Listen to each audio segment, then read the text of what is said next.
Ini yang saya nak sebutkan ni, apa yang berlaku di belakang di sebalik kemerdekaan. Sebenarnya orang Melayu tak pernah bersetuju dengan kemerdekaan. Apa sebabnya? Kerana terma dan syarat-syaratnya terlampau berat untuk Melayu terima. Kita kena melepaskan banyak hak untuk menampung, accommodate ya, permintaan British dan Cina.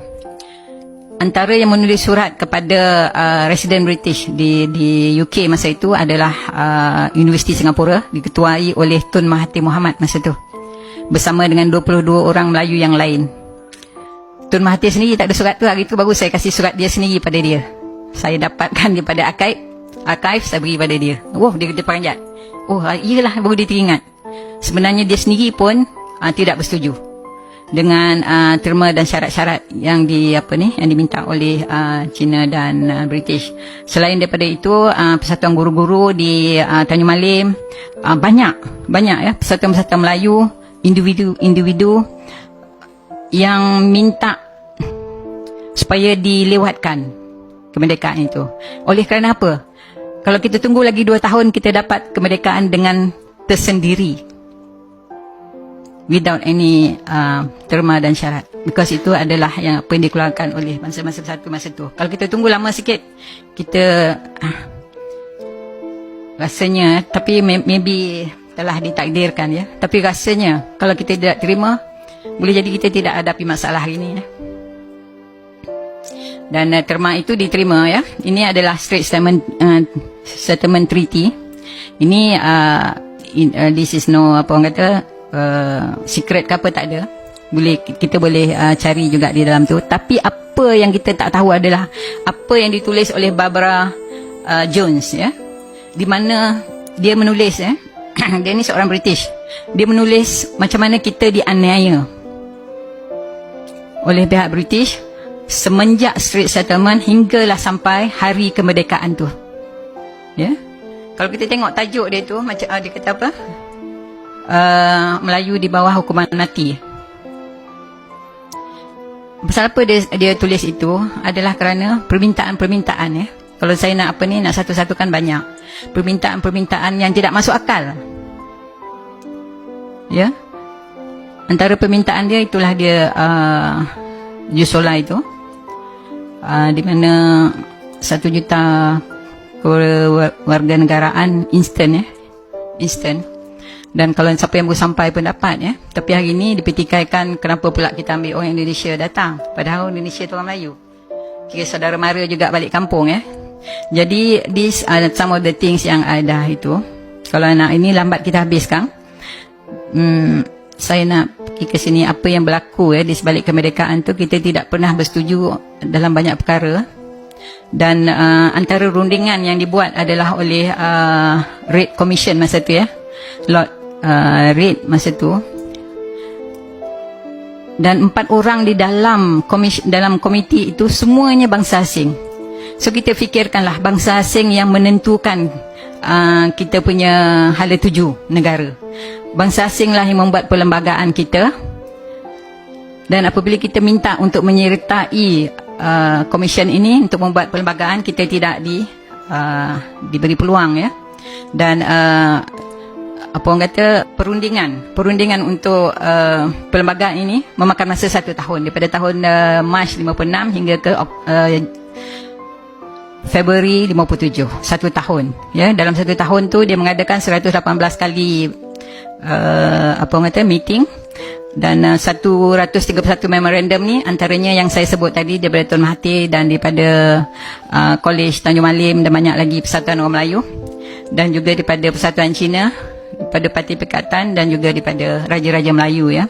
Dan Raja-Raja Melayu pun tidak diberi peluang untuk menyuarakan apa yang nak dibincangkan ya. Raja-Raja Melayu hanya boleh memberi surat apa yang dia nak.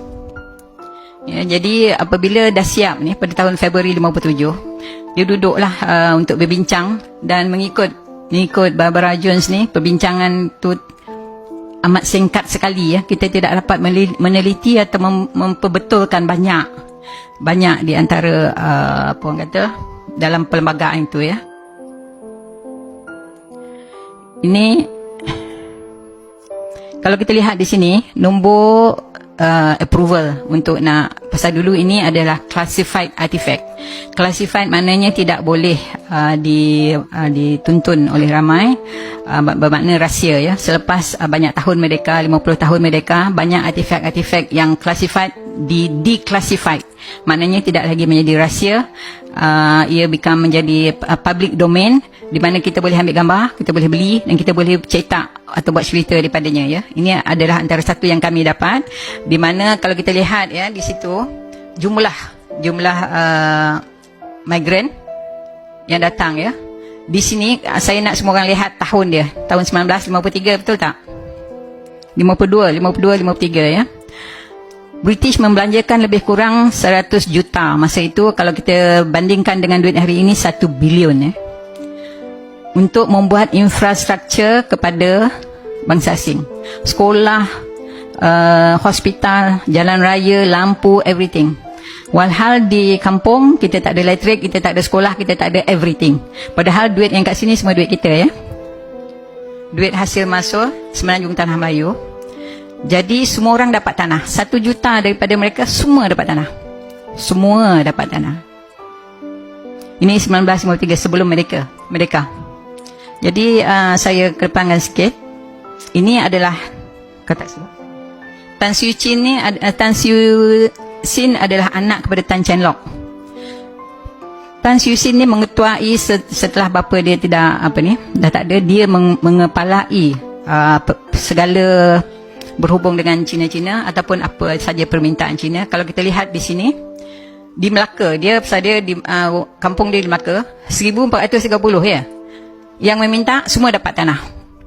Dan jumlah tanah itu di antara berpuluh ekar hingga ke 300 ekar, ada yang beribu ekar ya.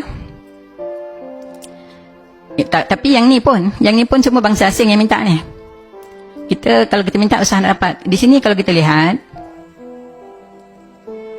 1 juta yang minta tu 1 juta dapat. Pada mulanya leasehold daripada 10 tahun ke 99 tahun ya. Kalau 99 tahun maknanya dia habis expired tahun 2035 baru habis. Amat lagi tu. Itu kalau pajakan. Tapi ditulis kat sini, daripada pajakan itu ditukar kepada untuk selamanya. Ditukarkan pada untuk selamanya. Apa yang kita khawatiri antara tanah-tanah ini, nah ini bukan saya tulis ya, ini direct saya ambil daripada dia punya artifak ya. Kita lihat ya, semua 1 juta ni dapat. All the 1 million applicant approve. Dan kalau tidak sempat untuk nak mengukur tanah ke apa ke, they consider as political apa ya, regarded as political lah, maknanya pemberian lah.